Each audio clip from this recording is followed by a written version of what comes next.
Where are you on the debate about selection? We're all trying to figure out, is Andy going to go full strength the first week? Just what are the factors that are being mulled over in terms of, week to week, who plays and who doesn't play, and is there anything you can expand on? Just game time, really.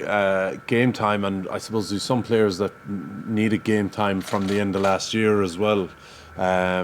Some guys that maybe picked up knocks during pre-season as well and probably didn't get as much running as other guys. We kind of trained 2 days a week, and they were generally, pretty high intensity. There was a decent level of contact in them. So, if you were involved in a lot of those training sessions, you got a lot of very rugby specific fitness into your legs. If you missed a few of those, you're behind a little bit. So that's all it is. It's just about getting guys game time, really.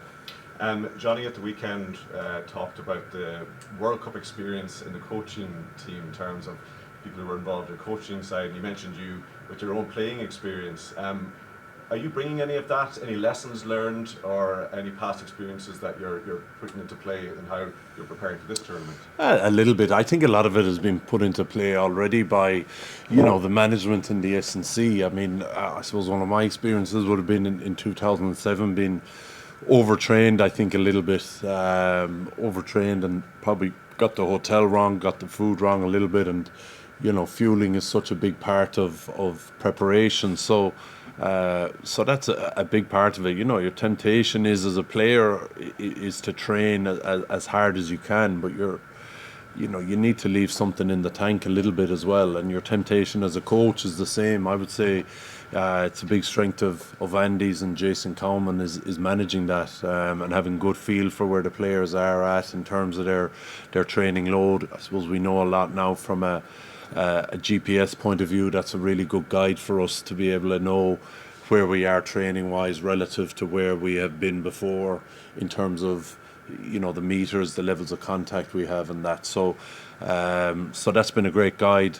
The other thing is, sometimes you feel like you come to a World Cup and you need to reinvent the wheel a little bit. I think we want to evolve and get better for sure, but it's not about reinventing anything. And those are my two lessons. And I think Andy, even though he probably wasn't involved with Ireland, would have had similar experiences and would be trying to put a similar strategy in place. So compared to your experience in 07, for example, Paul, is this the best environment, do you feel, for players going into a World Cup?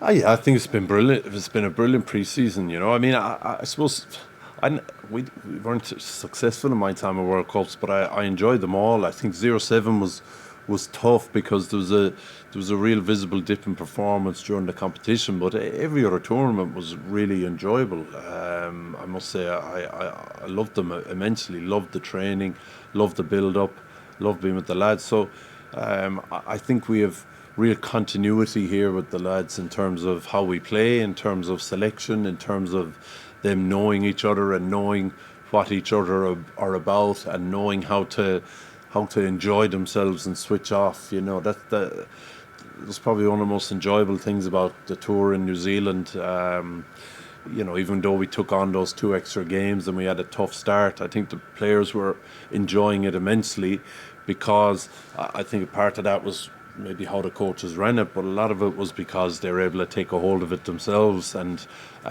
know how to work hard and know how to enjoy themselves as well, know how to enjoy each other's company.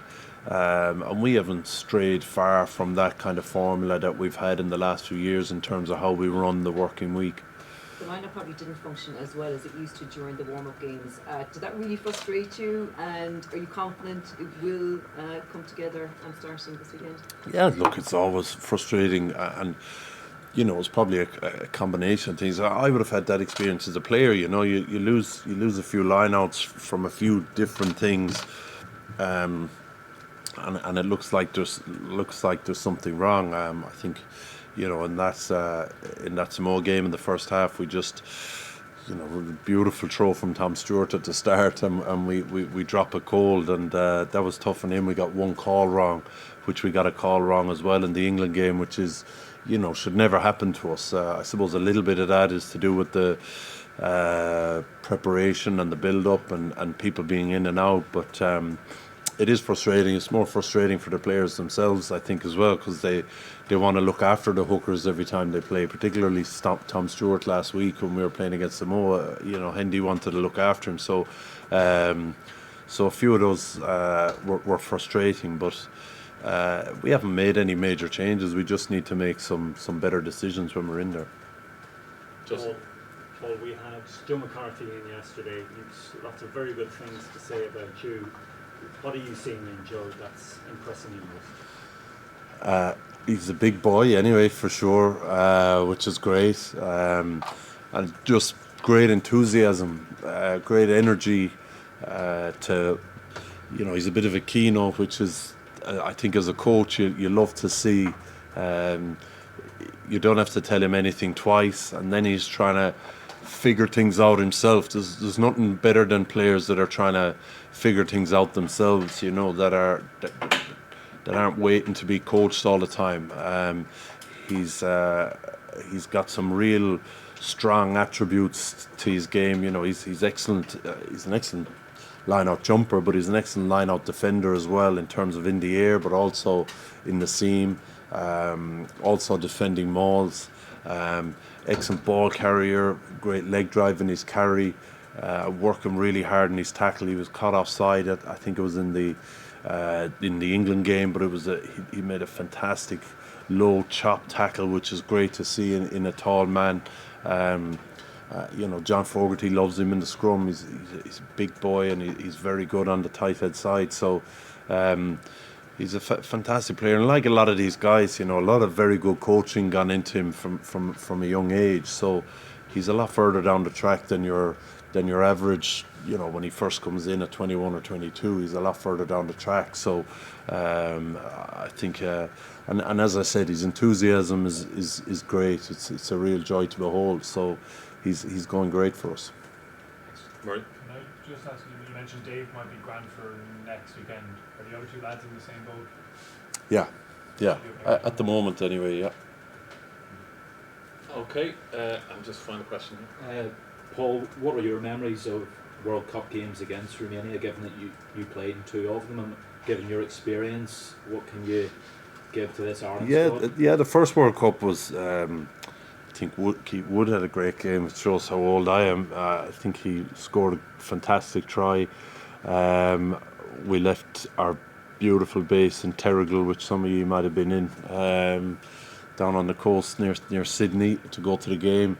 And I think we played them, I can't remember where we played them in London. I think there was a massive crowd of it from what I remember.